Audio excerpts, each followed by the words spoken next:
Shirley de Charlotte Brontë. Chapitre 17.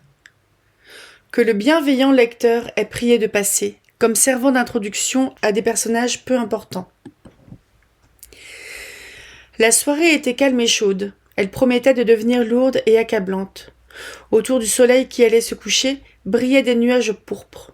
De chaudes couleurs, plus ordinaires au ciel de l'Inde qu'à celui de l'Angleterre, teignaient l'horizon et projetaient leurs reflets roses sur le flanc de la colline, sur la façade des maisons, sur les groupes d'arbres, sur la route qui se déroulait en serpentant et sur les ondoyants pâturages. Les deux jeunes filles descendirent lentement les champs. Lorsqu'elles arrivèrent auprès de l'église, les cloches étaient muettes. La foule était réunie dans le temple. La scène, tout à l'heure si animée, était solitaire. « Quel calme doux et agréable !» dit Caroline. « Et qu'il doit faire chaud dans l'église !» répondit Shirley. « Et quel long et ennuyeux sermon va faire le docteur Boulby ! Et comme les vicaires vont marteler leurs discours apprêtés. Pour ma part, je préférerais ne pas rentrer. Mais mon oncle sera fâché s'il remarque notre absence. Je soutiendrai le choc de sa colère. Il ne me dévorera pas. Je suis fâchée de perdre son piquant discours. Je sais qu'il sera plein de sens pour l'Église et de causticité pour le schisme. Il n'oubliera pas la bataille de Road Lane. Je suis fâchée de vous priver de la sincère et angélique homélie de M. Hall, avec tous ses purs Yorkshireismes. Mais je veux rester ici. L'église grise et les tombes plus grises ont un aspect divin avec ses reflets d'or. La nature est maintenant à ses prières du soir. Elle s'agenouille devant ces montagnes de feu. Je la vois prosternée sur les grands degrés de son autel, demandant une bonne nuit pour les marins en mer, pour les voyageurs dans le désert, pour les brebis sur la lande et pour les jeunes oiseaux dans les bois. Caroline, je la vois, et je veux vous dire à qui elle ressemble. Elle ressemble à Ève, lorsqu'Adam et elle étaient seuls sur la terre. Et ce n'est pas l'Ève de Milton, Shirley ? L'Ève de Milton. L'Ève de Milton. Je répète, non. Par la pure mère de Dieu, ce n'est pas elle. Carrie, nous sommes seuls. Nous pouvons dire ce que nous pensons. Milton était grand, mais était-il bon ? Son cerveau était sain, mais qu'était son cœur ? Il vit le ciel, il plongea ses regards dans les profondeurs de l'enfer. Il vit Satan, la faute, sa fille et la mort, leur terrible progéniture. Les anges serrèrent devant lui leurs bataillons. Les longues lignes de leurs boucliers de diamants reflétèrent sur ses yeux éteints les inénérables splendeurs du ciel. Les démons réunirent leurs légions à sa vue. Leurs armées sombres, noires et découronnées défilèrent devant lui. Milton essaya de voir la première femme, mais Carrie, il ne la vit point. « Vous êtes hardie de parler ainsi, Shirley ?»« Pas plus hardie que sincère. C'est sa cuisinière qu'il vit.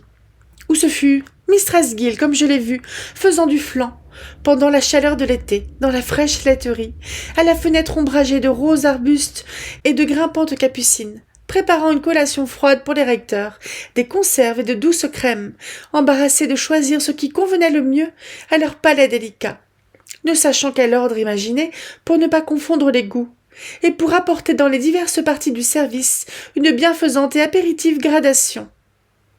Voilà qui est très bien aussi, Shirley.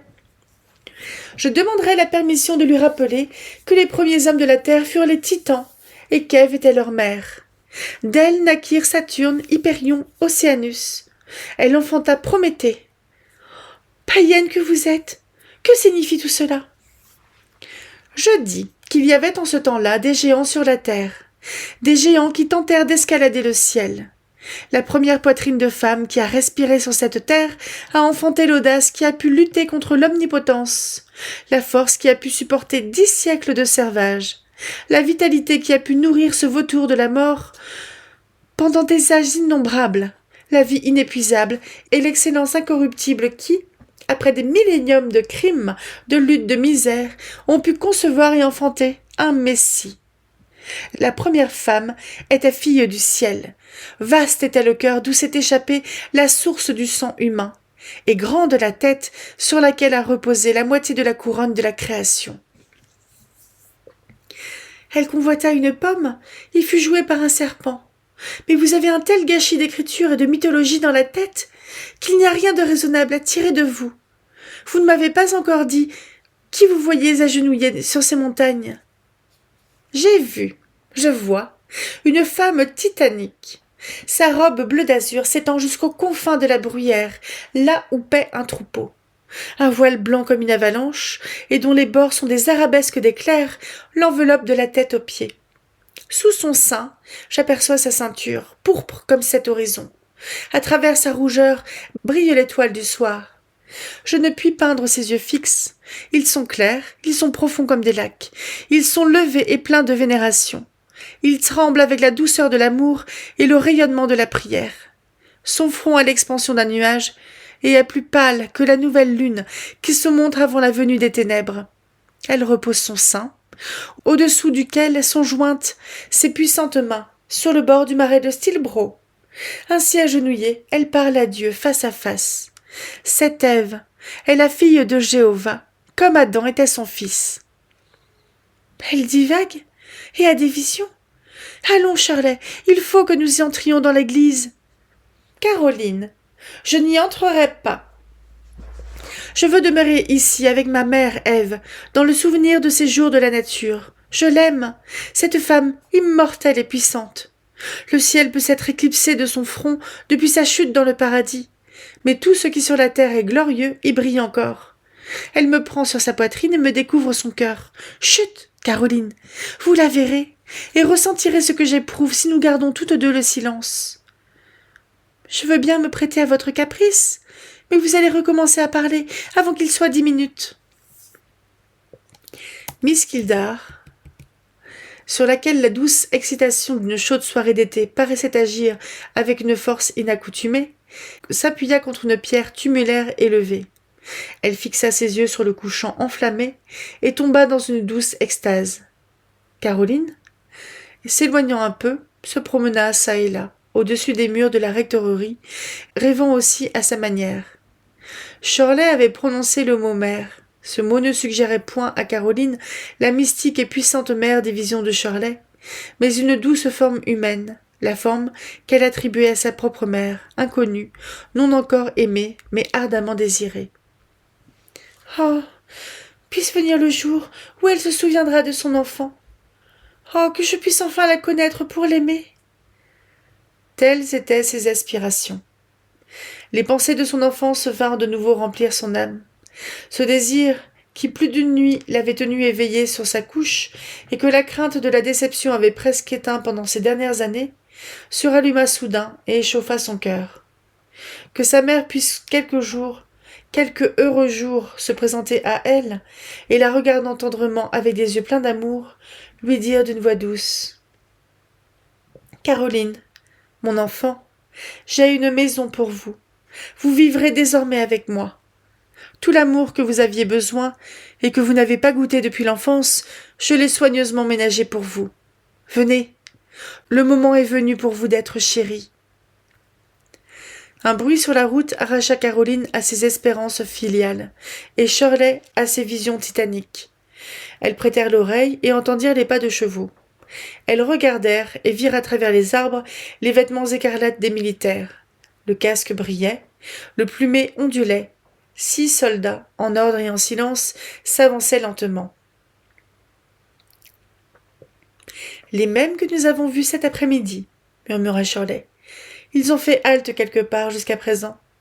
Ils tiennent à être remarqués le moins possible, et se dirigent vers le lieu de rendez-vous à cette heure paisible, et pendant que tout le monde est à l'église. Ne vous ai-je pas dit qu'il se passerait des choses extraordinaires avant peu ? » À peine avait-on cessé de voir et d'entendre les soldats, qu'un bruit tout différent vint rompre le calme de la nuit. Les cris d'un enfant impatient. Elles regardèrent. Un homme sortait de l'église, portant dans ses bras un enfant, un robuste petit garçon âgé d'environ 2 ans, criant de toute la force de ses poumons. Il venait probablement de s'éveiller d'un long sommeil. 2 petites filles de 9 et 10 ans suivaient. L'influence de l'air vif et l'attraction de quelques fleurs cueillies sur une tombe apaisèrent bientôt l'enfant. L'homme s'assit à terre, le berçant sur ses genoux aussi tendrement qu'eût pu le faire une mère. Les 2 petites filles s'assirent de chaque côté. « Bonsoir, William, dit Shirley, après avoir attentivement examiné cet homme. Il l'avait vue auparavant, et probablement attendait qu'on l'eût reconnue. Il ôta alors son chapeau et grimaça un sourire de satisfaction. C'était un personnage à la tête rude, aux traits durs et fatigués, quoique d'un âge peu avancé. Ses vêtements étaient décents et propres, et ceux de ses enfants d'une singulière élégance. C'était notre vieil ami Farren. Les jeunes ladies s'approchèrent de lui. « Vous n'entrez pas dans l'église ?» leur demanda-t-il, en jetant sur elles un regard affable, quoique empreint d'une timidité que lui inspirait, non la supériorité de leur position, mais leur élégance et leur jeunesse. Devant des gentlemen tels que Moore ou Elstone, par exemple, William était souvent un peu bourru.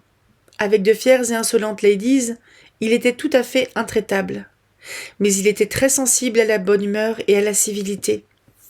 Sa nature obstinée ne pouvait fléchir devant l'inflexibilité d'autres natures. C'est pourquoi il n'avait jamais pu aimer son maître précédent, Moore, et ignorant la bonne opinion que ce dernier avait de lui et le service qu'il lui avait rendu en le recommandant comme jardinier à M. York et par là aux autres familles du voisinage, il continuait à garder en son cœur un vif ressentiment contre son austérité. Dans ces derniers temps, il avait souvent travaillé à Fieldhead. Les manières franches et hospitalières de Miss Kildare l'avaient charmé. Il avait connu Caroline depuis son enfance. Elle était pour lui l'idéal de la lady. Son gentil visage, sa démarche, ses gestes, la grâce de sa personne et de sa mise remuaient une fibre artistique dans ce cœur rustique. Il éprouvait du plaisir à la voir, comme il en éprouvait en examinant quelques fleurs rares ou en regardant quelques gracieux paysages. Toutes deux aimaient William. Elle prenait plaisir à lui prêter des livres, à lui donner des plantes, et elle préférait de beaucoup sa conversation à celle de gens grossiers et prétentieux, d'une condition infiniment plus élevée que la sienne.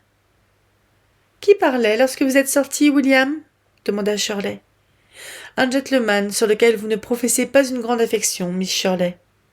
Monsieur Downe. »« Et comment avez-vous découvert mes sentiments à l'égard de Monsieur Downe, William ?»« Ah, Miss Shirley, il y a quelquefois dans vos yeux une expression qui vous trahit. Lorsque M. Downe est présent, cette expression est quelquefois celle du plus profond mépris. Et vous, William, l'aimez-vous ? Moi ?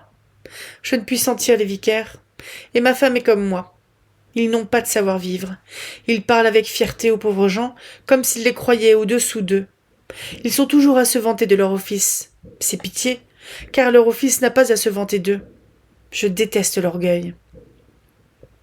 « Mais vous êtes fière vous-même à votre façon, » dit Caroline. « Vous avez ce que vous appelez la fierté domestique. Vous aimez que tout autour de vous soit beau. Quelquefois vous paraissez même accepter vos gages avec répugnance. Lorsque vous étiez sans ouvrage, vous étiez trop fière pour acheter à crédit. Si ce n'eût été pour vos enfants, je crois que vous vous seriez laissé mourir de faim plutôt que d'entrer sans argent dans une boutique. Et lorsque je désirais vous donner quelque chose, quelle difficulté n'avais-je pas à vous le faire accepter ? » « Cela est vrai, en partie, Miss Caroline. Quelquefois j'aimerais mieux donner que recevoir, et surtout de personnes telles que vous. Voyez la différence qui existe entre nous deux. Vous êtes une petite fille jeune et frêle, moi, je suis un homme grand et fort. J'ai plus du double de votre âge. Ce n'est donc pas à moi, je pense, d'accepter de vous avoir de l'obligation, comme ils disent. Et le jour où vous êtes venu à la maison, et où, m'appelant sur la porte, vous m'avez offert 5 shillings, dont je doutais que vous puissiez aisément disposer, car je sais que vous n'avez pas de fortune, ce jour-là, j'étais vraiment un rebelle, un radical, un insurrectionniste, et c'est vous qui me rendites ainsi. Je pensais qu'il était honteux que, plein de force et disposé à travailler comme je l'étais, je fusse réduit à une condition telle qu'une jeune créature de l'âge à peu près de mon aîné crut nécessaire de venir à moi et de m'offrir son morceau de cuivre. « Je suppose que vous fûtes fâché contre moi, William ?» ?»« Je l'étais, presque, d'une façon. Mais je vous pardonnais bientôt. Votre intention était bonne. Oui, je suis fière, et vous êtes fier aussi. Mais votre orgueil et le mien sont de bonne aloi. Ce que nous appelons dans le Yorkshire orgueil propre, auquel M. Malone et M. Dunn ne comprennent rien, le leur est un orgueil sale. J'élèverai mes filles à être aussi fières que Miss Shirley que voilà, et mes garçons à être aussi fiers que moi. Mais j'ose dire qu'aucun d'eux ne ressemblera au vicaire. Je corrigerai le petit Michael si jamais il montrait quelque signe de cette disposition. Quelle est la différence, William? La différence, vous la connaissez bien, mais vous voulez me faire parler. M. Malone et M. Downe sont trop fiers pour rien faire par eux-mêmes. Nous sommes trop fiers pour permettre à personne de faire quelque chose pour nous. Les vicaires peuvent à peine se décider à adresser un mot poli à ceux qu'ils croient au-dessous d'eux. Nous ne pouvons accepter un mot impoli de la part de ceux qui se croient au-dessus de nous. Maintenant, William, soyez assez humble pour me dire véritablement comment vont vos affaires. Êtes-vous content de votre position? Miss Shirley, je suis très content. Depuis que je me suis mise au jardinage avec l'aide de M. York, et depuis que M. Hall, un autre gentleman de la bonne sorte, a aidé ma femme à établir une espèce de boutique, je n'ai pas à me plaindre. Ma famille a en abondance la nourriture et les vêtements. Ma fierté me fait trouver le moyen de mettre de côté, de temps à autre, quelques guinées pour les mauvais jours, car je crois que je me verrais mourir plutôt que de solliciter les secours de la paroisse. Moi et les miens sommes contents, mais les voisins sont toujours pauvres. Je vois beaucoup de misère. Et conséquemment, il y a beaucoup de mécontentement, je suppose, demanda Miss Kildare. Conséquemment, vous dites vrai. Conséquemment. Assurément, des gens qui meurent de faim ne peuvent être ni contents ni paisibles. Le pays n'est pas dans une condition de parfaite sécurité. Je ne crains pas de le dire. Mais qu'y faire? Que puis-je faire de plus, moi, par exemple? Vous? Vous ne pouvez rien faire de plus, pauvre jeune fille. Vous avez donné votre argent, vous avez bien fait. Si vous pouviez faire transporter votre tenancier, Monsieur Moore, vous feriez peut-être mieux encore. Le peuple le hait. Fi! William! S'écria chaleureusement Caroline. S'il y en a qui le détestent, c'est à leur honte et non à la sienne. Monsieur Moore, lui, ne hait personne. Il fait seulement son devoir et maintient ses droits. Vous avez tort de parler ainsi. Je parle comme je pense. Ce Moore a un cœur froid et dur. Mais, dit Shirley, à supposer que Moore fût chassé du pays et sa fabrique détruite, les ouvriers auraient-ils pour cela plus d'ouvrage? Ils en auraient moins. Je sais cela, et ils le savent aussi. Et il y a plus d'un honnête garçon réduit au désespoir par la certitude que de quelque côté qu'il se tourne, il ne peut améliorer sa position. Et il ne manque pas de malhonnêtes gens pour les conduire au démon. Des misérables, qui se disent amis du peuple, mais ne savent rien du peuple, et sont aussi faux que Lucifer.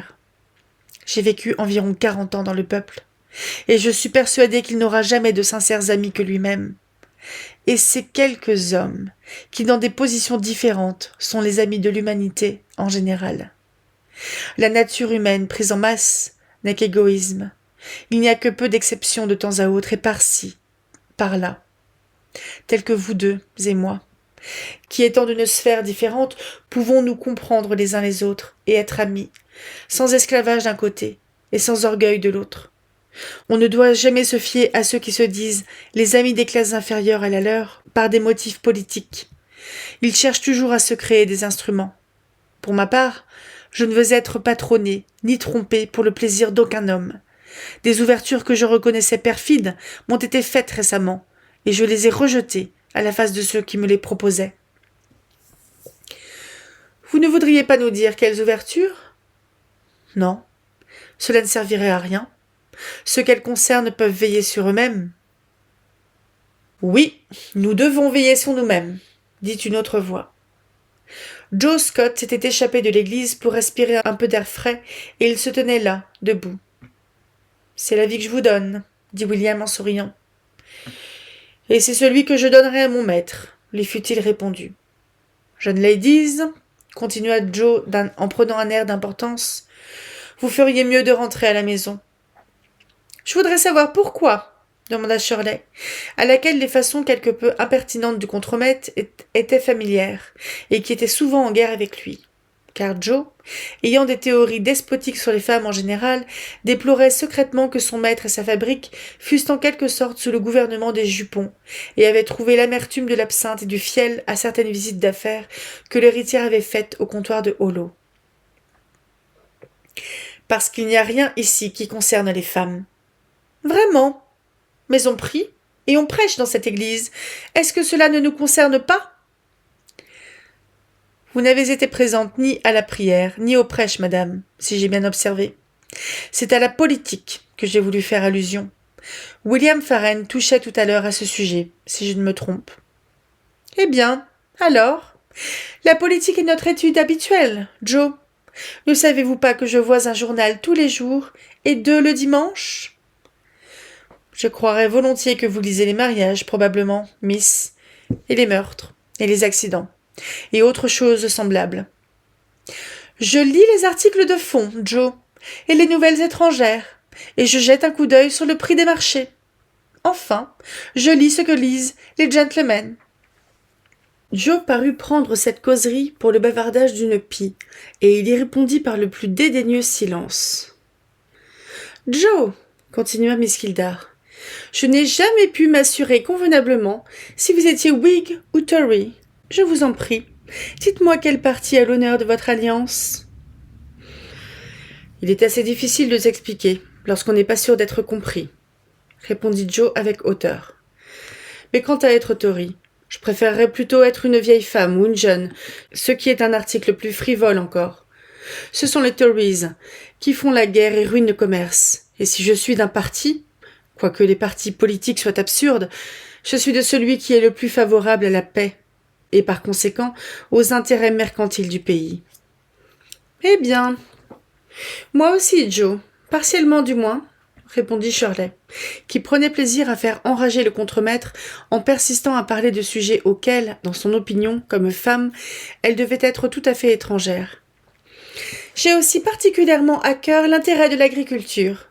La raison en est que je ne veux pas voir l'Angleterre sous les pieds de la France, et que si une partie de mon revenu me vient de la fabrique de Hollow, une plus grande partie me vient des terres qui l'environnent. Il ne serait pas juste, je pense, Joe, de prendre des mesures nuisibles aux fermiers. La rosée, à cette heure-ci, est dangereuse pour les femmes, fit observer Joe. Si vous faites cette remarque par intérêt pour moi, je dois vous avertir simplement que je suis insensible au froid. Je ne craindrai pas de garder la fabrique pendant une de ces nuits d'été, armée de votre mousquet, Joe. Le menton de Joe était des plus proéminents. Il s'allongea à ces mots de quelques pouces de plus encore.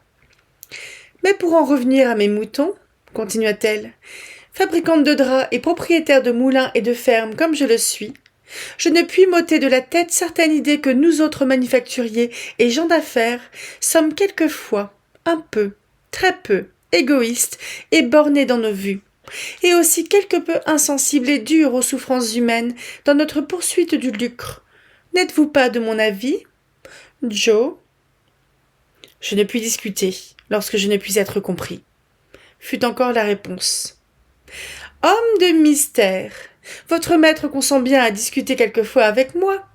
Joe, il n'est pas aussi roide que vous. C'est possible. Nous avons chacun nos habitudes.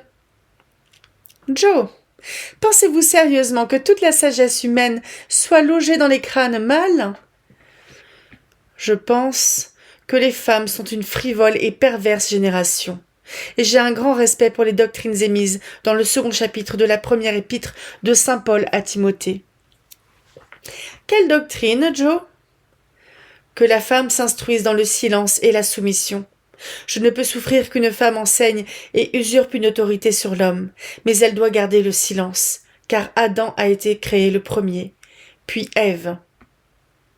Et quel rapport cela a-t-il avec les affaires? S'écria Shirley.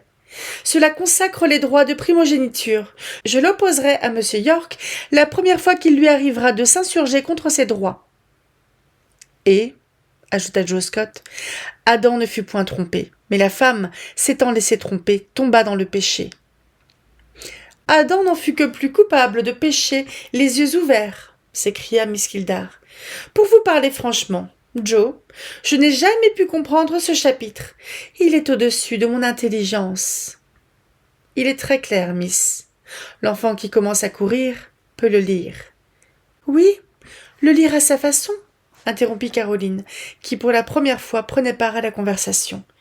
Vous admettez le droit de jugement personnel, je suppose, Joe? Certainement que je l'admets. Je l'accorde et le réclame pour chaque ligne du Saint-Livre. Et les femmes le peuvent exercer aussi bien que les hommes? Non. Les femmes doivent avoir l'opinion de leur mari, en politique et en religion. Cela est plus salutaire pour elles. Oh! S'écrièrent à la fois Shirley et Caroline. Assurément, cela ne fait pas de doute, persista l'entêté contremaître. Considérez-vous alors comme honni pour une aussi stupide observation? Dit Miss Kildare. Vous pourriez tout aussi bien dire que les hommes doivent prendre l'opinion de leurs prêtres sans examen. De quelle valeur serait une religion ainsi adoptée? Ce ne serait qu'une aveugle et stupide superstition. Et quelle est votre interprétation de ces paroles de saint Paul, Miss Elstone? Je les explique ainsi. Saint Paul écrivit ce chapitre pour une congrégation particulière de chrétiens et dans des circonstances spéciales. Et de plus, j'ose dire que, si je pouvais lire l'original grec, je trouverais qu'un grand nombre de mots ont été mal traduits, peut-être entièrement dénaturés.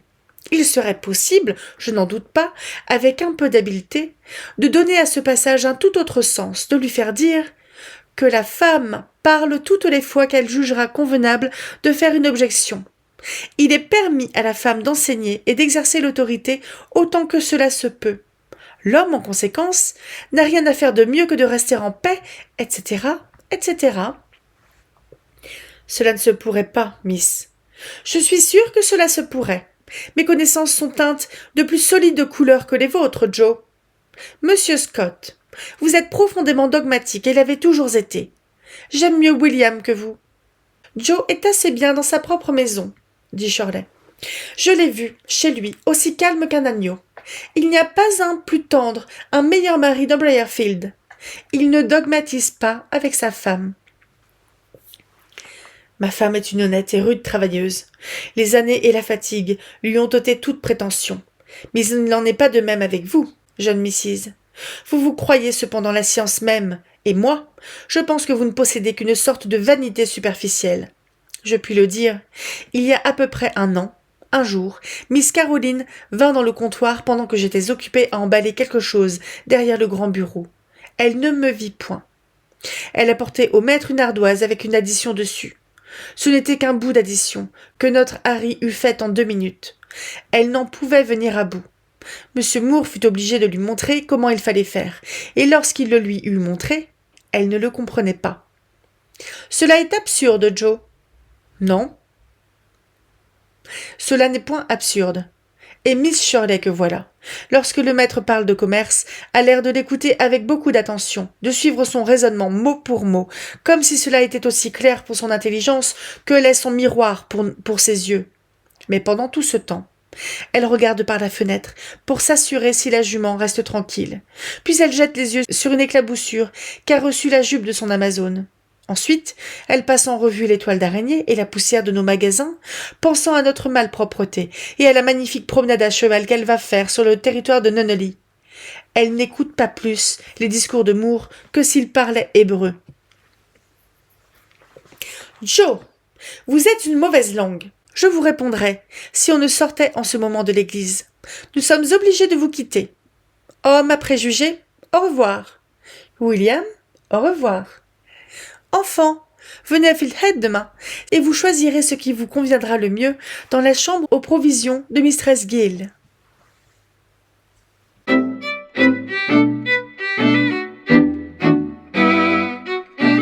Chapitre 18. Une nuit d'été. La nuit était venue. Un air serein favorisait l'illumination des étoiles. « Il fera juste assez clair pour que je voie mon chemin d'ici à la maison, » dit Miss Kildare, comme elle se préparait à prendre congé de Caroline à la porte du jardin de la rectorerie. « Vous ne devez pas vous en aller seule, Shirley. Fanny vous accompagnera. »« C'est inutile. De quoi pourrais-je m'effrayer sur ma propre paroisse ? Je ferais volontiers le trajet de Fieldhead à l'église par une belle nuit d'été, 3 heures plus tard qu'en ce moment, pour le seul plaisir d'admirer les étoiles et la chance de rencontrer une fée. Mais attendez au moins que la foule se soit dissipée. D'accord. Voilà les 5 Mrs. Armitage qui sortent. Voici le phaéton de Mistress Sykes. la voiture de Monsieur Wine, la charrette de Mistress Birthwhistle. Comme je ne me soucie pas de la corvée de dire adieu à tout ce monde, nous allons rentrer dans le jardin et nous abriter un instant parmi les laburnes. Les recteurs, les vicaires et leurs sacristains sortaient en ce moment du porche de l'église. Il y eut force serrements de main, compliments sur les discours, recommandations de prendre garde à l'air de la nuit, etc., etc. Peu à peu, la foule se dispersa. Les voitures s'ébranlèrent. Miss Kildare venait de quitter son refuge fleuri lorsque M. Elstone entra dans le jardin et la rencontra. « Oh, je vous cherchais, dit-il. Je craignais que vous ne fussiez déjà partie. Caroline, venez ici. » Caroline s'approcha, s'attendant comme Shirley à une semonce pour n'avoir point fait acte de présence à l'église. D'autres sujets, cependant, occupaient l'esprit du recteur. « Je ne coucherai pas à la maison cette nuit, continua-t-il. Je viens de rencontrer un vieil ami, et j'ai promis de l'accompagner. Je serai probablement de retour demain, vers midi. Thomas, le clerc, est engagé, et je ne puis l'avoir pour coucher à la maison, comme il fait d'habitude, lorsque je m'absente pour la nuit. En conséquence... En conséquence, interrompit Shirley, vous avez besoin de moi comme gentleman, le premier gentleman de Briarfield, enfin, pour prendre votre place, être le maître de la rectorerie et le gardien de votre nièce et de vos servantes pendant votre absence. Précisément, capitaine. J'ai pensé que le poste vous conviendrait. Voulez-vous faire à Caroline la faveur d'être son hôte pour une nuit? Voulez-vous rester ici, au lieu de retourner à Fieldhead? Et que fera Mistress Prior? Elle m'attend à la maison. Je lui enverrai un mot. Allons, décidez-vous à rester. Il se fait tard. La rosée tombe abondamment. Vous et Caroline serez, je n'en doute pas, enchantés de passer la nuit ensemble. Je vous promets donc de demeurer avec Caroline, répondit Shirley. Comme vous le dites, nous jouirons du plaisir d'être ensemble. Nous ne nous séparerons pas de la nuit. Maintenant, allez rejoindre votre vieil ami, et ne craignez rien pour nous. S'il arrivait quelque trouble dans la nuit, capitaine, si vous entendiez crocheter une serrure, couper une vitre, ou des pas furtifs se glisser en quelque endroit de la maison, et je n'ai aucune crainte de vous dire, à vous qui portez un cœur fort et bien trempé sous votre corsage de satin, que ces petits incidents sont fort possibles dans les temps actuels. Que pourriez-vous faire? Je n'en sais rien. Peut-être m'évanouir, tomber, pour me relever ensuite. Mais docteur, si vous m'assignez le poste d'honneur, vous devez me donner des armes. Quelles armes renferme votre forteresse? Vous ne pourriez manier une épée? Non. Je me servirai mieux du couteau à découper. Vous en trouverez un excellent dans le buffet de la salle à manger. Un couteau de lady, léger à manier, et dont la pointe vaut celle d'un poignard. Ce sera l'affaire de Caroline, mais vous me donnerez une paire de pistolets. Je sais que vous avez des pistolets. J'en ai 2 paires, et j'en laisse une à votre disposition. Vous les trouverez suspendus dans leur étui en cuir, au-dessus du manteau de la cheminée de mon cabinet d'études. Chargés? Oui, mais non amorcés. Amorcez-les avant de vous mettre au lit. C'est vous faire un grand honneur que de vous les confier, capitaine. J'en aurai soin. Vous pouvez aller maintenant, monsieur Elstone. Il a été fort gracieux pour moi de me prêter ces pistolets, dit-elle, comme le recteur passait la porte du jardin. Mais venez, Lina, continua-t-elle, entrons et tâchons d'avoir à souper. J'étais trop vexée pendant le thé par le voisinage de monsieur Sam Wine pour pouvoir manger, et maintenant j'ai réellement faim. Entrant dans la maison, elles se dirigèrent vers l'obscure salle à manger, à travers les fenêtres ouvertes de laquelle entrait l'air du soir, apportant les parfums embaumés des fleurs du jardin, le son lointain des pas qui s'éloignaient sur la route, et un doux et vague murmure dont Caroline expliqua l'origine par cette remarque faite pendant qu'elle écoutait à la fenêtre. « Shirley, j'entends le ruisseau de Hollow. » Ensuite, elle agita la sonnette, demanda de la lumière et du pain et du lait, le souper habituel de Miss Kildare et le sien. Fanny, lorsqu'elle les eut servis, se disposait à fermer les fenêtres et les volets. Mais elle fut priée de ne rien faire pour le moment.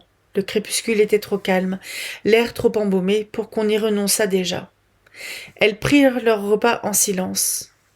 Caroline se leva une fois pour déposer sur la fenêtre un vase de fleurs qui était sur le buffet et dont le parfum était trop fort pour cette chambre chaude.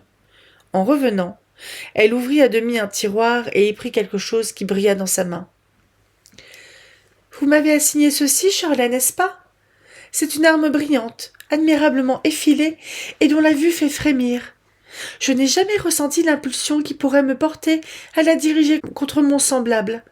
Il est difficile d'imaginer quelles circonstances pourraient donner à mon bras la force de frapper avec ce long couteau. »« Cela me répugnerait fortement, » reprit Shirley, « mais je crois que je le pourrais, si j'étais contrainte par certaines circonstances que je puis imaginer. » Et Miss Kildare but tranquillement et à petits traits sa tasse de lait frais.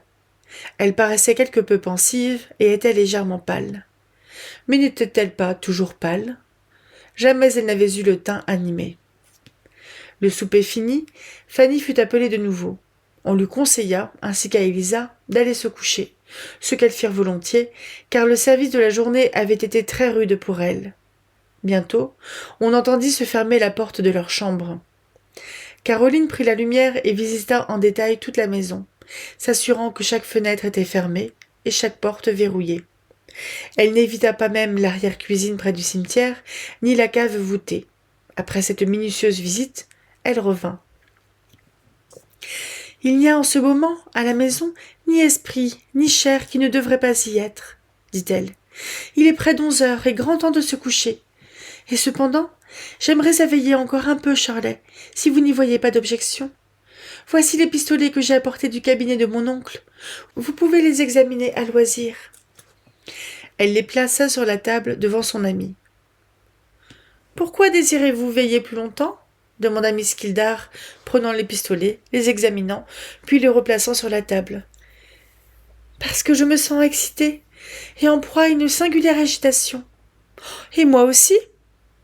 Je me demande si cet état d'insomnie et d'excitation est produit par quelque chose d'électrique dans l'air.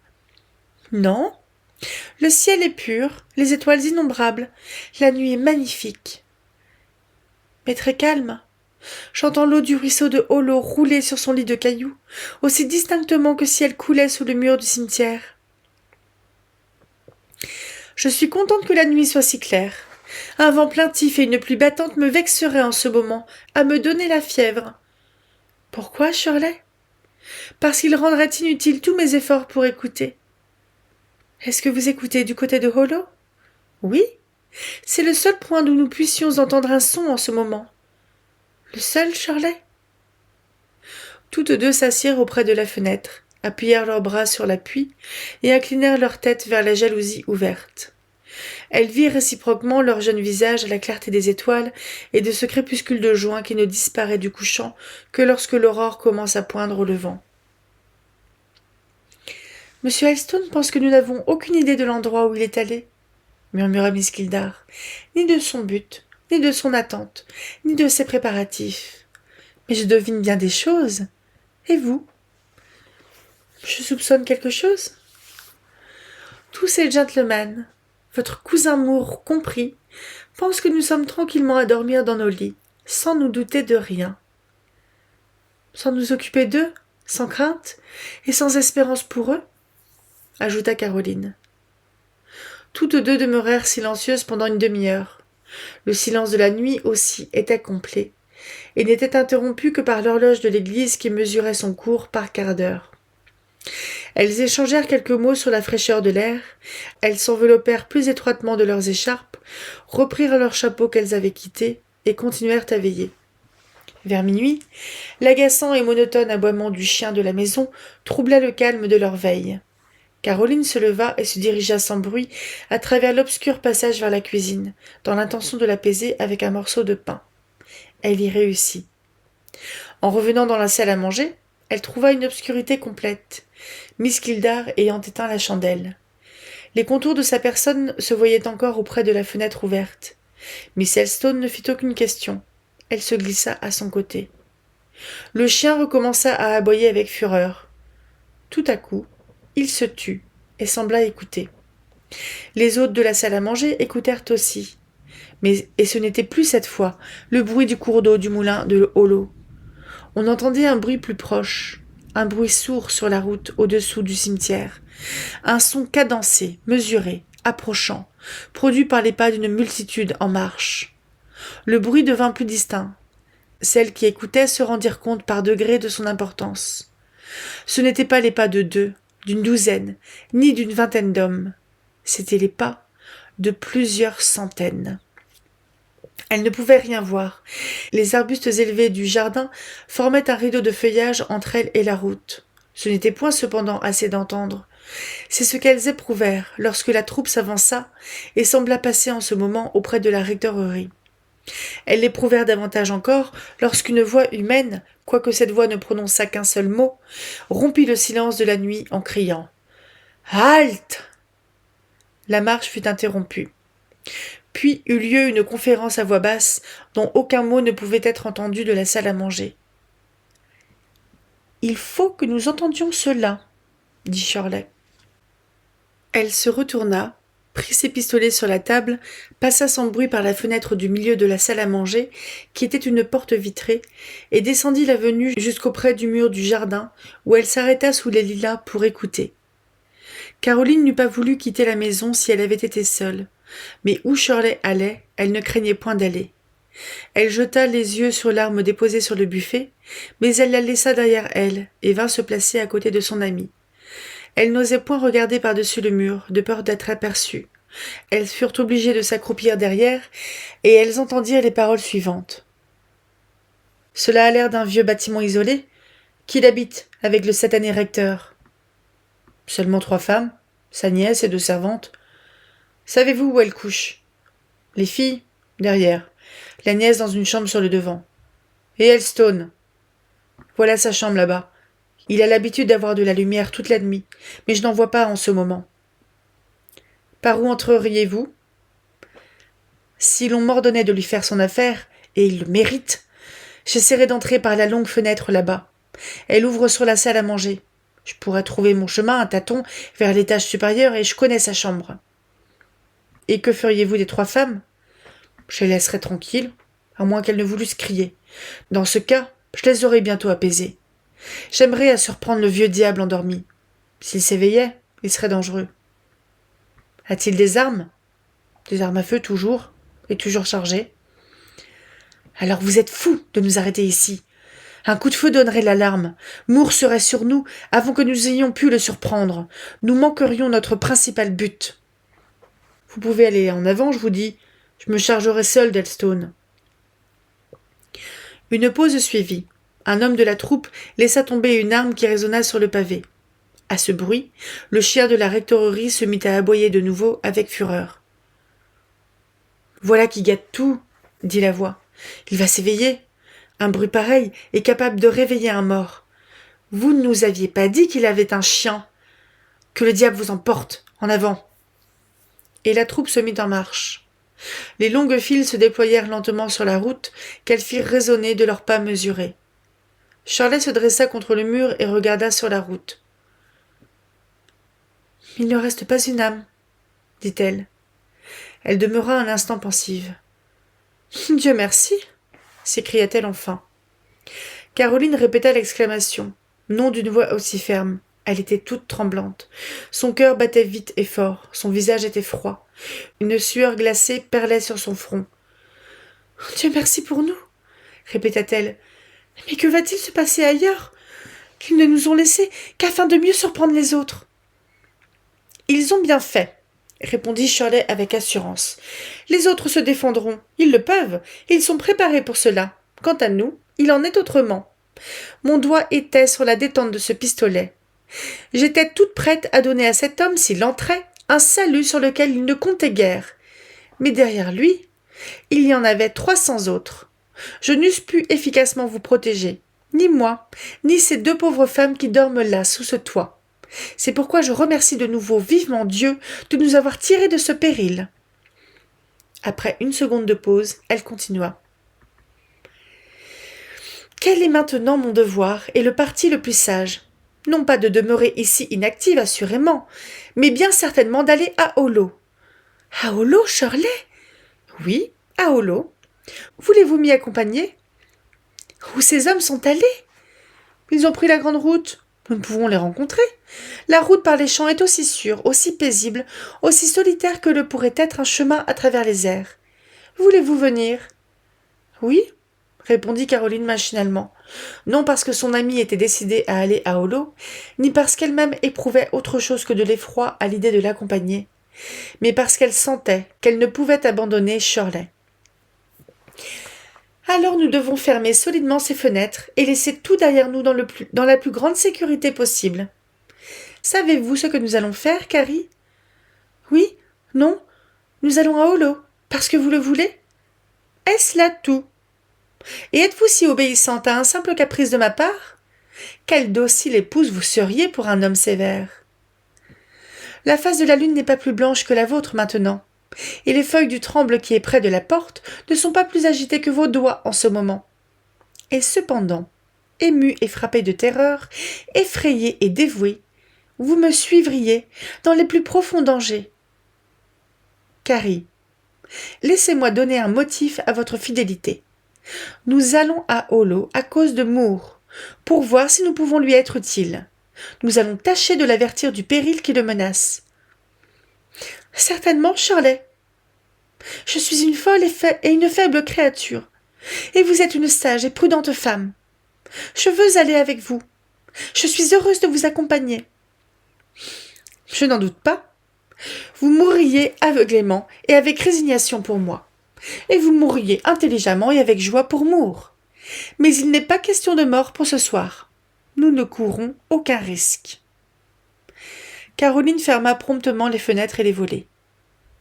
« Ne craignez rien, Shirley, que ma respiration m'empêche de vous suivre, si rapide que puisse être votre course, dit-elle.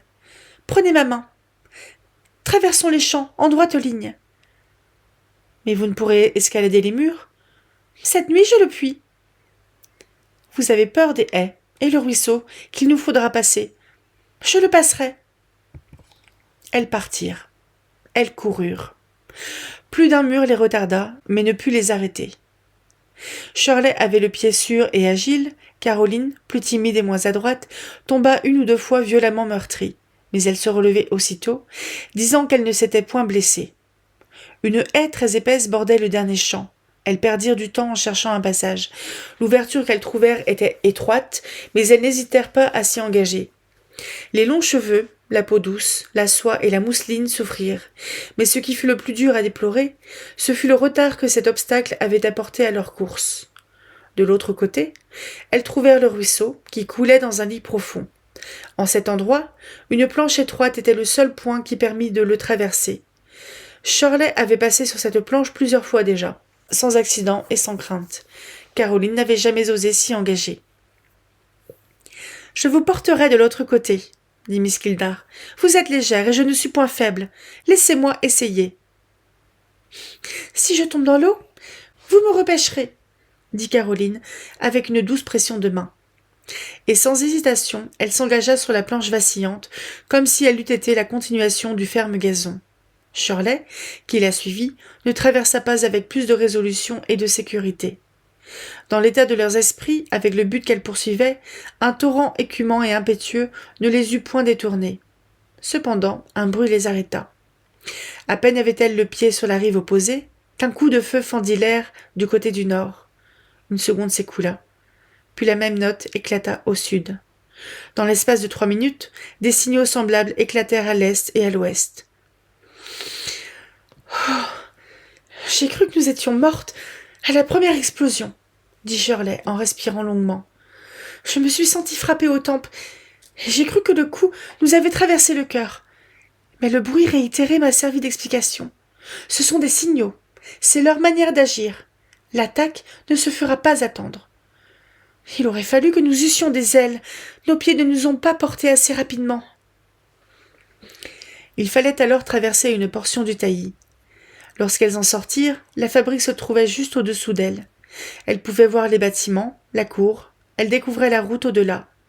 En jetant les yeux dans cette direction, Shirley put se convaincre qu'elle avait conjecturé juste. Elles arrivaient trop tard pour donner un avertissement. Elles avaient mis plus de temps qu'elles ne s'y attendaient à surmonter les divers obstacles qui s'étaient dressés sur leur chemin à travers champs. La route, qui eût dû leur apparaître blanche, était noire et couverte d'une masse mouvante. Les émeutiers étaient assemblés en face des portes fermées de la cour, et une seule figure apparaissait à l'intérieur, s'adressant apparemment à eux. La fabrique elle-même était parfaitement noire et tranquille. Il n'y avait ni vie, ni lumière, ni mouvement. « Assurément, il est sur ses gardes. Ce ne peut être là Moore, les attendant seuls, » murmura Shirley. « C'est lui. Nous devons aller à lui. Je veux aller vers lui. »« Non, Caroline. »« Et pourquoi suis-je venue alors ? Je suis venue à cause de lui. Il faut que je le joigne. »« Heureusement, cela est au-dessus de votre pouvoir. Il n'y a aucune entrée qui conduise dans la cour. »« Il y a une petite entrée derrière, outre la porte de la façade. Elle s'ouvre par un secret que je connais. Je peux essayer d'entrer par là. »« Non, pas avec ma permission. » Miss Kildare lui entoura la taille de ses 2 bras et la retint en arrière. « Vous ne ferez pas un pas, » lui dit-elle avec autorité. En ce moment, Moore serait à la fois choqué et embarrassé de nous voir l'une ou l'autre. Les hommes n'aiment pas avoir des femmes auprès d'eux dans les moments de danger réel. « Je ne l'embarrasserai pas, je l'aiderai, » répondit Caroline. « Et comment ? En lui inspirant de l'héroïsme ? Peuh ! Nous ne sommes pas au temps de la chevalerie. Ce n'est point à une joute dans un tournoi que nous allons assister, mais à un combat pour l'argent, la subsistance et la vie. Il est naturel que je sois à ses côtés, comme reine de son cœur. Sa fabrique est la dame de ses pensées, Carrie. Ayant derrière lui ses métiers et ses machines, il a tout l'encouragement qu'il lui faut et qu'il peut comprendre. Ce n'est point pour l'amour ou la beauté, mais pour son grand livre et ses draps, qu'il va rompre une lance. Ne soyez pas sentimental, Robert ne l'est pas. Je pourrais lui être utile, je veux le chercher. Allons. Je vous le permets. Allez chercher Moore. Vous ne le trouverez pas. Elle la laissa libre. Caroline partit comme une flèche qui s'échappe de l'arc tendu. Elle fut suivie d'un brillant éclat de rire. « Regardez bien ! Ne faites pas de méprise !» lui criait Shirley. Mais il y avait méprise. Miss Elstone s'arrêta, hésita, regarda. La figure s'était tout à coup éloignée de la porte et courait de toutes ses forces vers la fabrique. « Hâtez-vous, Lina !» criait Shirley. « Tâchez de le joindre avant qu'il n'entre !» Caroline revint lentement sur ses pas. Ce n'était point Robert. « Ce n'est point Robert, » dit-elle. « Il n'a ni sa taille, ni son extérieur, ni sa démarche. » Je voyais bien que ce n'était pas Robert, lorsque je vous ai laissé aller. Comment pouviez-vous vous y tromper ? C'est la tournure vulgaire d'un simple soldat. Il l'avait posté là comme sentinelle. Le voilà en sûreté dans la fabrique, maintenant. J'ai vu la porte s'ouvrir pour le laisser entrer. Je commence à être plus à mon aise. Robert est préparé. Notre avertissement eût été superflu, et maintenant, je suis bien aise que nous soyons arrivés trop tard pour le lui donner. Cela nous a épargné le trouble d'une scène, qu'il eût été beau d'entrer dans le magasin tout éperdu, et de se trouver en présence de messieurs Armitage et Ramsden fumant, de Malone faisant le fanfaron, de votre oncle ricanant, de M. Sykes sirotant un cordial, et de Moore lui-même dans sa froide veine d'homme de négoce. Je suis heureuse que nous ayons échappé à cela. Je voudrais savoir s'ils sont beaucoup dans la fabrique, Shirley. Assez pour la défendre. Les soldats que nous avons aperçus 2 fois aujourd'hui s'y rendaient sans doute, et le groupe que nous avons vu entourer votre cousin dans les champs est certainement avec lui. Qu'est-ce qu'ils font donc maintenant, Shirley ? Quel est ce bruit ? C'est le bruit des haches et des barres de fer contre les portes. Ils sont en train de les forcer. Avez-vous peur ? Non, mais mon cœur bat très fort. Je peux à peine me tenir sur mes jambes. Je vais m'asseoir. Est-ce que vous n'êtes pas ému ? À peine. Mais je suis bien aise d'être venue. Nous verrons de nos propres yeux. Nous sommes ici sur les lieux, et personne n'en sait rien. Au lieu d'étonner le vicaire, le drapier et le marchand de grains par notre romanesque arrivée sur scène, nous sommes ici seuls, avec la nuit amicale, ces étoiles muettes, et ces arbres qui murmurent et dont nos amis ne viendront pas recueillir le récit. « Shirley ! Shirley ! Les portes sont enfoncées ! Leur chute a été semblable à la chute de grands arbres. Les voilà qui se précipitent par l'ouverture. Ils vont briser les portes du moulin, comme ils ont brisé celles de la cour. Que va faire Robert contre une pareille multitude? Plût à Dieu que je fus un peu plus près de lui, que je puisse l'entendre et lui parler, avec ma volonté, mon ardent désir de le servir. Je ne pourrais lui être un inutile fardeau. Je pourrais être bonne à quelque chose. Ils s'avancent, s'écria Shirley. Comme leur marche est ferme, il y a de la discipline dans leur rang. Je ne dirais pas du courage. Marcher 100 contre 10, ce n'est point faire preuve de cette qualité. Mais, baissant la voix, il y a assez de souffrance et de désespoir parmi eux. Ces aiguillons les pousseront en avant. En avant contre Robert? Et ils le haïssent, Shirley. Y a-t-il beaucoup de danger qu'ils ne soient les plus forts? Nous verrons. Moore et Elstone ont dans leurs veines le premier sang de la terre, et ils ne sont ni maladroits ni poltrons. Un fracas, un bruit de fenêtres brisées, mit fin à leur chuchotement. Une volée de pierres avait assailli simultanément la façade du moulin, et toutes les vitres des fenêtres étaient réduites en éclats.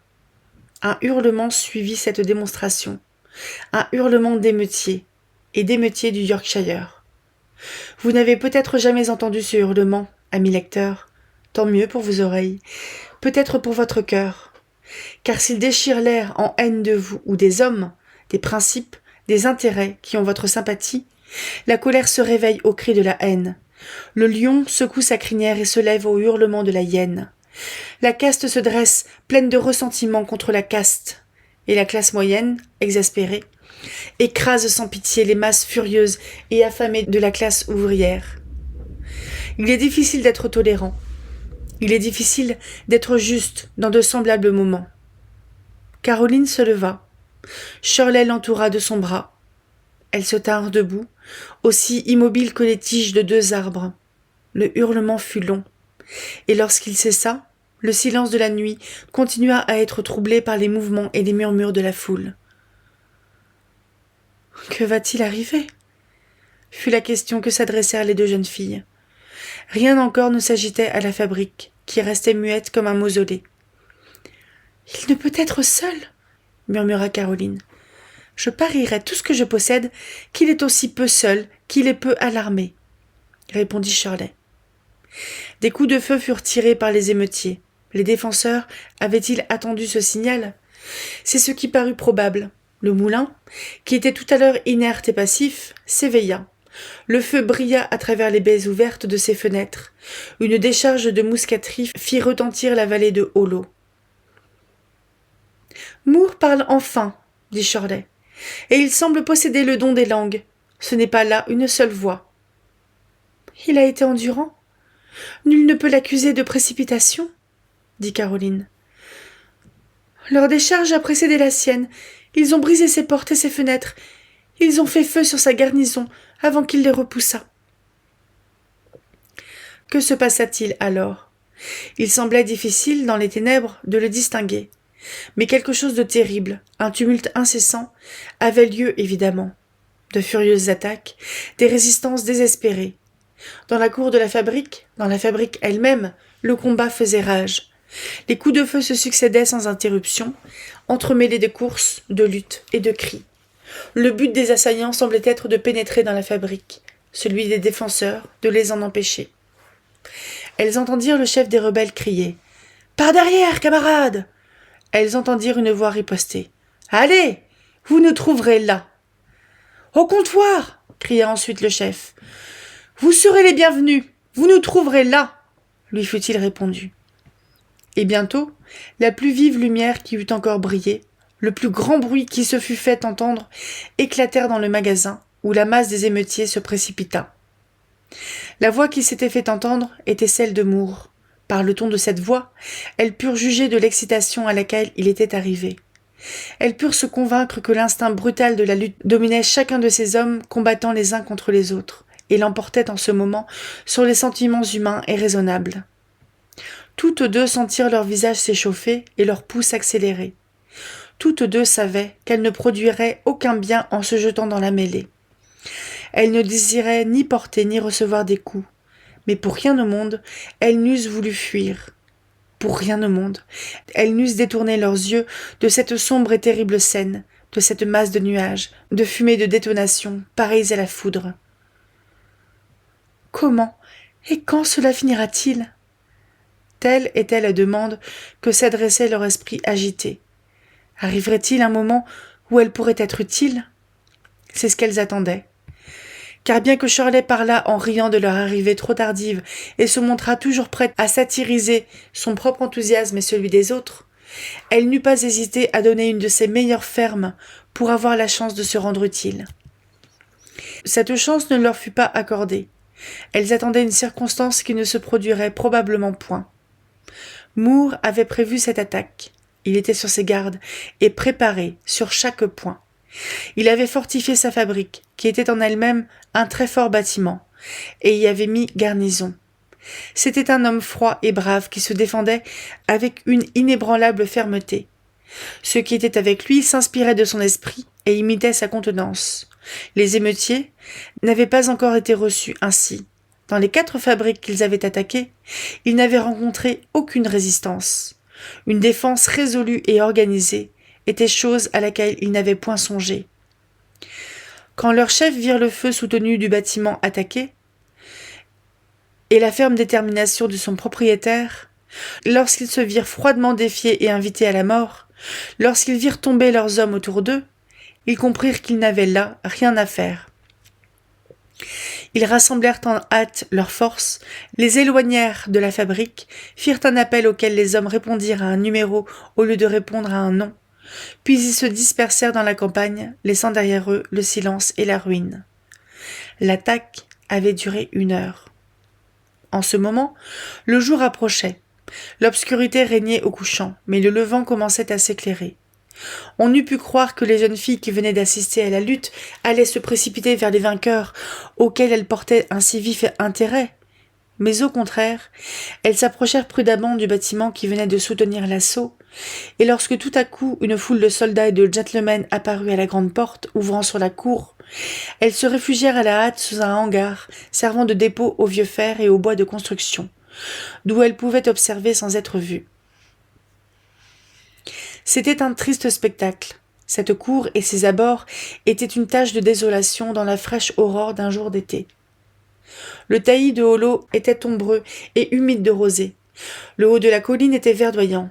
Mais là, dans le centre de la douce vallée, la discorde avait laissé l'empreinte de son passage. Les fenêtres du bâtiment étaient toutes brisées. Ça et là gisaient des mousquets et autres armes.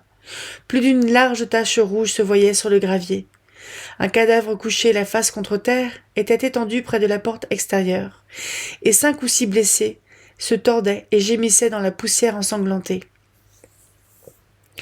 La contenance de Miss Kildare changea à cet aspect. C'était le déboire de la bataille, la mort et la douleur, remplaçant le mouvement et l'excitation. C'était la cendre noire que laisse un feu brillant lorsque sa flamme s'est éteinte et sa chaleur évanouie. « Voilà ce que je voulais prévenir, » fit-elle, d'une voix qui trahissait l'émotion de son cœur. « Mais vous ne pouviez le prévenir. Vous avez fait en vain tout ce que vous pouviez faire, » lui dit Caroline. « Ne vous attristez pas, Shirley. » « Le sort de ces pauvres gens m'afflige, » répondit-elle, pendant que ses yeux s'humectaient de larmes. « N'y a-t-il personne de blessé dans la fabrique? Est-ce que c'est là votre oncle? »« C'est lui. Et voilà monsieur Malone. Oh, Shirley, voilà Robert !» Eh bien, reprenant son ton habituel, ne m'enfoncez pas ainsi vos doigts dans la main, je le vois. Il n'y a rien là d'étonnant. Nous savions qu'il était là. Le voilà qui s'approche de nous, Shirley. C'est-à-dire de la pompe, pour se laver les mains et le visage, qui a reçu une égratignure, si je ne me trompe pas. Il saigne. Shirley, ne me retenez pas, je veux y aller. Vous ne ferez pas un pas.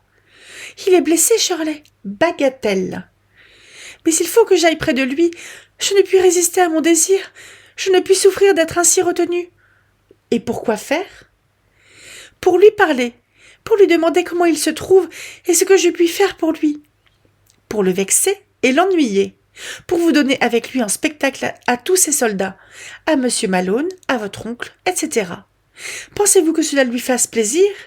Aimeriez-vous à vous rappeler cela dans quelques jours? Suis-je donc destinée à être toujours dominée et contrainte? Demanda un peu passionnément Caroline. Dans son intérêt, oui, et plus encore dans le vôtre. Je vous le dis, si vous vous montriez à lui en ce moment, vous vous en repentiriez dans une heure, et Robert aussi. Vous pensez que cela ne lui ferait pas plaisir, Shirley? Beaucoup moins que lorsque nous l'avons arrêté pour nous dire bonsoir, ce qui vous contrariait si fort. Mais ce n'était qu'un jeu. Il n'y avait aucun danger. Et ceci est chose sérieuse. Il ne faut pas le déranger. Je voulais seulement aller auprès de lui, parce qu'il est mon cousin, vous comprenez? Je comprends très bien, mais regardez-le. Il a baigné son front et le sang a cessé de couler. Sa blessure n'est en réalité qu'une écorchure, je le vois d'ici. Le voilà qui va examiner les blessés. M. Moore et M. Elstone firent le tour de la cour, examinant l'un après l'autre les hommes qui gisaient à terre. Ils ordonnèrent que les blessés fussent enlevés et transportés dans la maison. Ensuite, Joe reçut l'ordre de seller le cheval de son maître et le poney de M. Elstone, et les deux gentlemen s'éloignèrent au galop pour aller chercher des secours chirurgicaux en différentes directions. Caroline n'était pas encore apaisée. « Shirley, j'aurais bien voulu lui dire un mot avant son départ, » murmurait-elle, tandis que des larmes brillaient dans ses yeux. « Pourquoi pleurez-vous, Lina ?» lui demanda Miss Kildare d'un ton sérieux. « Vous devriez vous réjouir au lieu de vous attrister. Robert a échappé au danger. Il est victorieux. Il a été froid et brave dans le combat. Il est maintenant modéré dans le triomphe. Est-ce le moment de pleurer? Vous ne savez pas ce que j'ai dans le cœur. Quelle peine, quel trouble, ni d'où ils viennent, répondit Caroline. Je comprends que vous vous réjouissiez de la grandeur d'âme et de la bonté de Robert. Moi aussi je m'en réjouis dans un sens, mais dans un autre, je suis si malheureuse. Je suis trop éloignée de lui. J'avais l'habitude d'être plus proche. Laissez-moi seule, Shirley. Laissez-moi pleurer pendant quelques minutes. Cela me soulage. Miss Kildare, la voyant trembler de tous ses membres, cessa de la contraindre. Elle sortit du hangar et la laissa pleurer en paix. C'était le parti le plus sage. Au bout de quelques minutes, Caroline la rejoignit, beaucoup plus calme. Elle lui dit de sa voix naturelle, douce et aimable. « Venez, Shirley. Nous allons retourner maintenant à la maison. Je vous promets de ne point chercher à voir Robert avant qu'il me fasse demander. Je n'essaierai jamais de me pousser sur son chemin. Je vous remercie de m'en avoir empêché tout à l'heure. »« Je l'ai fait avec une bonne intention, » répondit Miss Kildare. « Maintenant, chère Lina, continua-t-elle, tournons le visage à la fraîche brise du matin et regagnons tranquillement la rectorerie. Nous y rentrerons sans bruit, comme nous en sommes sortis. Nul ne saura où nous avons été, ni ce que nous avons vu cette nuit. Aucune raillerie, aucune mauvaise interprétation ne peut par conséquent nous molester. Demain, nous verrons Robert, et nous nous montrerons de belle humeur. Mais je n'en dirai pas davantage. J'aurais peur de pleurer aussi. Je parais dure pour vous, mais je ne le suis pas.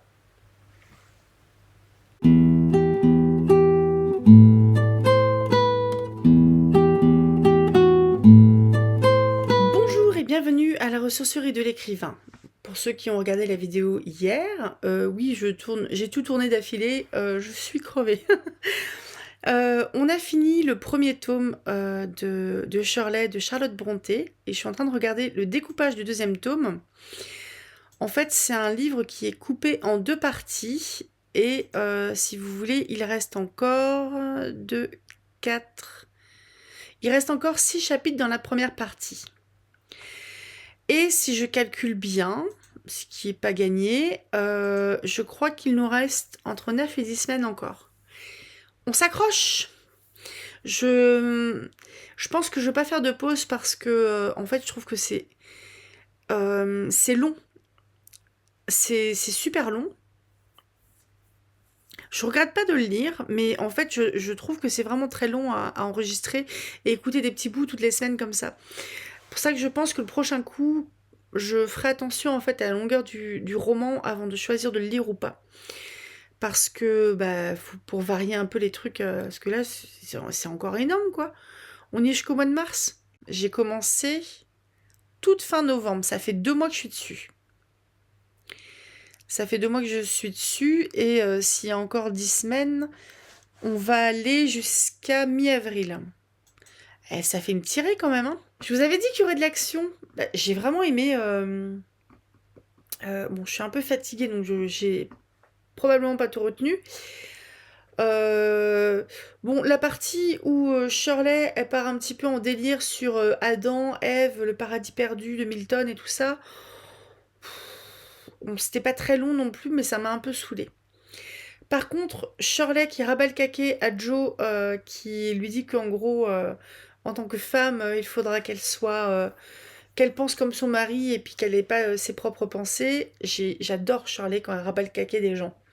Surtout des hommes. Après, Joe, je pense qu'on peut pas non plus lui en vouloir d'être dans des pensées masculines de son époque, parce que c'était comme ça, quoi.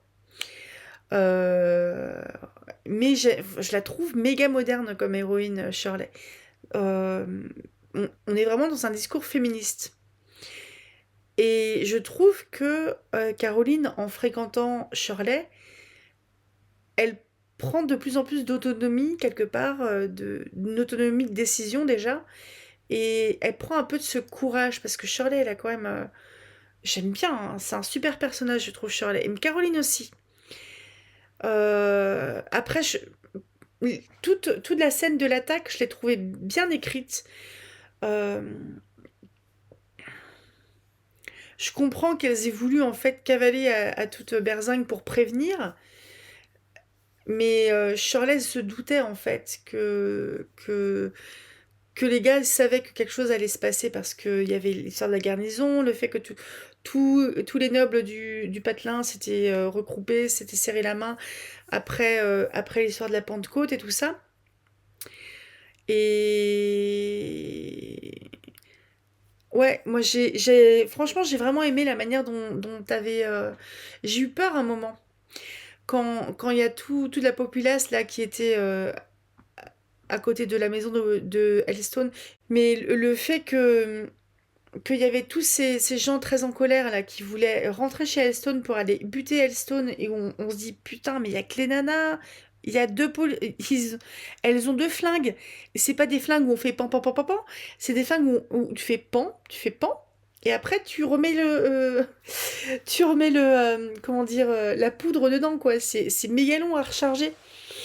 Et enfin, du coup, elles étaient grave dans la merde, hein, si les gens décidaient de rentrer dans la rectorerie.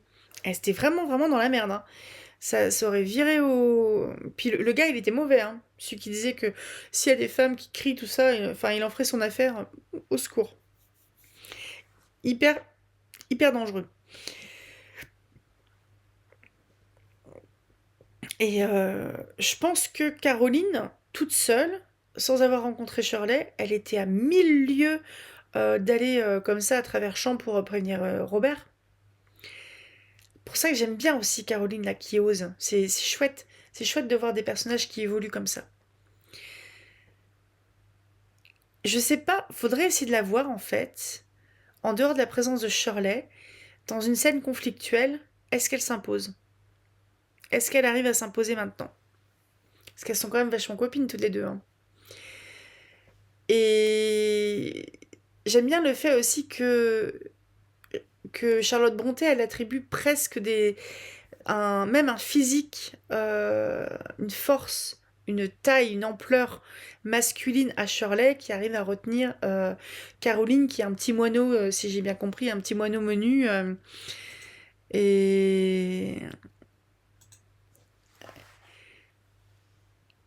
elle prend... Shirley, elle reprend vite fait quand même ses émotions. Elle a montré ses émotions, mais elle a vite repris contenance. Donc, est-ce que c'est une nana qui a un vécu pas évident et qui a appris à avoir une espèce de façade? Est-ce qu'elle va se retrouver à aller pleurer dans son lit en rentrant? Parce qu'avec l'adrénaline, quand ça retombe, elles vont être crevées. C'est... Moi, j'aime bien. J'aime bien, j'aime bien. Et moi, j'avais cru... Bon, on verra, on verra du coup, mais a priori, Moore, il est blessé, mais pas grièvement. C'est une égratignure. Euh, J'aime bien. Je... Est-ce que vous vous attendiez à quelque chose de ce type? C'est quand même teasé depuis le tout début. Là, il nous reste encore 6 chapitres dans la première, 6 chapitres dans la première partie et je vais vous dire pour la deuxième, c'est 12 chapitres dans la deuxième. Donc première partie, on a un truc qui est assez déséquilibré avec une première partie à 24 chapitres et une deuxième partie à 12. Mais ça suffit. Après, c'est vrai que honnêtement, je trouve que c'est quand même un peu long. C'est parce que c'est de la grosse pavasse, quoi. C'est un gros pavé. Mais j'aime bien. Et en fait, on se dit, mais ça fait encore 18 chapitres. Je crois qu'on est pile à la moitié, en fait. Parce que il reste... Oui, bah, c'est ça, on est pile à la moitié au niveau des chapitres. Ce qui veut dire que là, il faut que l'autrice, elle résolve tout le problème là des mouvements sociaux. 18 chapitres. Il va arriver encore des tas de tuiles. Hein. Est-ce que Caroline, elle va finir par conquérir Robert? Est-ce qu'elle va trouver un poste de gouvernante? Est-ce qu'elle va sortir un peu de la tutelle de son oncle, qui est quand même pas très fin? C'est pas le gars le plus affectueux du monde. Shirley, qu'est-ce qu'elle va devenir? Est-ce que justement le fait d'avoir peut-être des gars à qui elle a filé du blé là, les pauvres là qui ont été attaqués au lot elle a investi dans la fabrique de Holo, donc elle a des revenus aussi de Holo. Et le fait que les pauvres à qui elle a probablement été filé de la thune, ou des vêtements, ou de la nourriture, vont attaquer quelque part un de ces investissements. Est-ce qu'elle va changer un peu le fusil d'épaule et dire, eh ben maintenant, ils vont gentiment aller se faire foutre, je vais garder mon pognon. Ça serait presque légitime, parce que... Enfin, presque. Oui. Pour moi, même les colères sociales qui sont légitimes n'excusent pas la violence, n'expliquent pas la violence. Et là, les gars, ils y allaient pas pour jouer à la belote. Hein. Mais tout comme ils ont eu du répondant en face. Je me souviens plus s'ils ont juste pété des gueules quand ils ont attaqué les autres fabriques ou s'il n'y a pas eu un meurtre. J'ai un petit doute. Comme ça remonte quand même à pas mal de temps. Je vais jeter un œil, peut-être... Oh, on s'en fout. Je sais plus à quel point leur violence s'est exprimée auprès des autres. Parce que à part la destruction de biens, la destruction des métiers par exemple, ou avoir pété tous les carreaux là, quelque part ils ont bien fait chez Moore aussi à lui péter tout son moulin. Après c'est que des carreaux. S'ils ont abîmé par exemple les roues ou l'aube ou des trucs comme ça, là ça va plus l'emmerder. Mais si c'est que des carreaux, à la limite, il bâche quoi. Ça devait se bâcher aussi à l'époque. Mais ouais, je sais pas ce que ça peut être en fait, vu qu'il reste tellement de chapitres, tellement de portes ouvertes. Est-ce qu'il va y avoir des gens... Est-ce que ça va se reproduire? Est-ce qu'il y a des gens qui vont être arrêtés? Est-ce que c'est juste des anonymes qui ont été tués ou blessés? Là, il y a eu un cadavre parmi les assaillants, entre guillemets, et 5-6 personnes blessées. Est-ce qu'il y a des blessés du côté... J'ai pas envie de dire les gentils, mais du côté de Moore et des autres? On sait pas trop. Alors, elles ont vu repartir Moore et Elstone. Je crois pas qu'elles aient vu les autres. Elles les avaient énumérés en disant, t'imagines un peu si on débarquait là-dedans, comment ils se foutraient de notre gueule? Enfin, ils auraient surtout été très emmerdés d'avoir 2 bonnes femmes qui débarquent là-dedans, quoi. Sans dire que, enfin, elles étaient vraiment, enfin, c'était cheveux sur la soupe, mais ils auraient dû faire autrement parce que ils auraient voulu les protéger. Je pense qu'on était là-dedans. Ce qui fait que quelque part, je pense que Shirley elle a eu raison en disant non, on va aller se cacher. On va rentrer peinard à la rectorerie, on va faire le mur en gros, on va aller se coucher. On sera pas très fraîche demain matin, mais on dira que on a entendu des bruits et qu'on s'est inquiété. Voilà. Parce que du coup, les servantes à la rectorerie, est-ce qu'elles ont entendu le grabuge? Est-ce qu'elles ont été voir un peu si Miss Elstone et Miss Kildare dormaient bien et avaient entendu? Et qu'est-ce que c'était et tout ça? Parce que si y a les servantes qui ont vu qu'il y avait personne, elles vont être toutes paniquées. Elles se diront, mon Dieu, on les a enlevées, au secours. Bah non, mais c'est normal. C'est normal. Si c'est... Enfin, nous, c'est... Moi, si je suis réveillée en pleine nuit, que je me rends compte que les gens qui sont supposés dormir dans ma maison ne sont plus là, que je sais pas ce qui s'est passé, un coup, j'avais bien flippé. Je vis dans un quartier sensible. Et de temps en temps, on a des voitures qui crament. Et si vous voulez, moi, même si je suis une couche tard, on a le coup de 3h30, 4h, je dors. Et à un moment, j'avais entendu des trucs, ça faisait comme des coups de feu en pleine nuit. Donc j'ai flippé. Je me suis levée. J'ai pas ouvert les volets, parce que j'ai des volets roulants. Et je laisse en fait une partie des volets roulants ouverts parce que j'aime bien. Parce que en fait, si j'ai les volets roulants complètement fermés, je vois pas la lumière du jour, donc je dors. Donc je les laisse un peu entrouverts. Ce qui fait que je pouvais regarder par la rue dans les petits trous là du volet roulant. Et j'ai vu qu'il y avait des voitures qui crament. Sauf que c'était en pleine nuit, donc je savais plus comment je m'appelais, limite. Non, mais je savais plus nommer le nom des rues qui passent. Enfin, je savais plus dire. Et au final, il y avait je sais pas combien de riverains déjà qui avaient appelé les pompiers pour dire qu'il y avait des voitures qui brûlaient. Mais surtout, les trucs qui étaient flippants, c'est qu'il y avait une cinquantaine de personnes qui étaient autour du tabac et qui ont forcé le tabac. Ils ont voulu forcer aussi la boulangerie, enfin tous les petits commerces du coin, quoi. Super. Et bref, voilà. J'avais un peu flippé quand même. C'est pas top de se faire réveiller par des pneus qui éclatent. Bon bah sur ces bonnes résolutions, je vais aller me coucher. Donc bref, j'ai aimé. J'aime bien, même si ça prend son temps. Et ouais, je pense que maintenant, je ferai attention que les livres ne soient pas trop gros pour pouvoir les lire pas en 4 mois, quoi. Novembre, décembre, janvier, février, mars, avril. Je vais lire que des petits après. Que des petits. Des Sherlock, des trucs comme ça. Non, mais je pense que je vais vraiment prendre des tout petits bouquins après parce que c'est long. Je me lasse pas. J'aime bien. Mais je pense que peut-être même pour vous c'est long aussi. N'hésitez pas à me le dire. Bon, après, on est embarqué dans le même bateau, donc on va essayer de finir la croisière. Mais voilà. Je vous souhaite un très bon dimanche. Je ne sais pas. Je vais peut-être faire un truc sur les dystopies mercredi. Samedi prochain, ça sera 3 nouvelles, il me semble. 3 courtes nouvelles des dimensions fantastiques. 3 courtes, mais pas trop. Donc j'espère qu'elles seront mieux que la montre du doyen que j'ai lu hier, que j'ai pas aimé. Que je viens de lire en fait. Et je vous souhaite un très bon dimanche. Passez une très bonne fin de week-end. Et à mercredi pour la suite des aventures. Salut!